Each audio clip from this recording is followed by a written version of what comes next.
India's multinational news channel WION recently aired an in-depth report on Taiwan.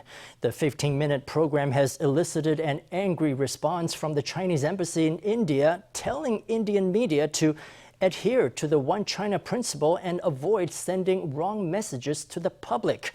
In response, a WION news anchor says they will continue to report on Taiwan and thank China for the, quote, praise. Over the weekend, Foreign Minister Joseph Wu thanked the Indian news outlet for telling the truth about Taiwan. Last month, on October 10th, Taiwan celebrated its National Day. From Taiwan's National Day celebrations to its natural scenery, culture, and economic and trade development, WION's recent in-depth report, Taiwan, A Force for Good and the Spirit of Resilience, introduced Taiwan to its viewers.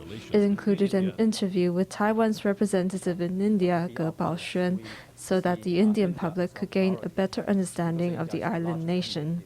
But the show triggered a strong reaction from China. A spokesman of the Chinese embassy in India, Wang Xiaojian, posted on Twitter to express firm opposition to the provision of a platform for Taiwan independent forces. Without naming the news outlet, he urged India's media outlets to adhere to the One China principle and avoid sending wrong messages to the public. WION took notice and gave a response.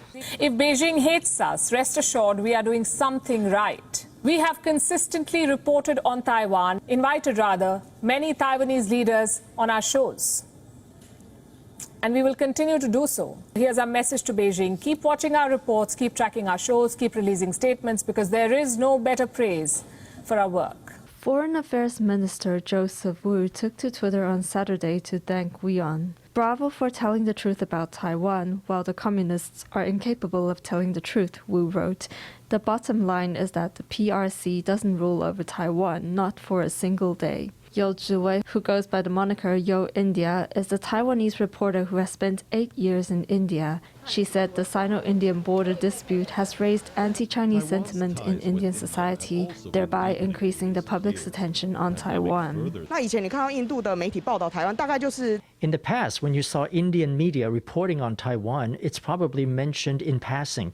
But later, you start to see reports on some soft topics and special reports on Taiwan, even focusing on issues that China doesn't quite like, such as Taiwan's National Day. These things made China very upset.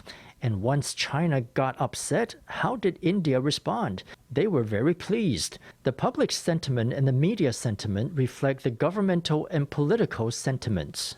Yo pointed out that as anti-Chinese sentiment grows in India, Taiwan-India ties are being strengthened, offering a good opportunity for mutual exchanges between the two nations.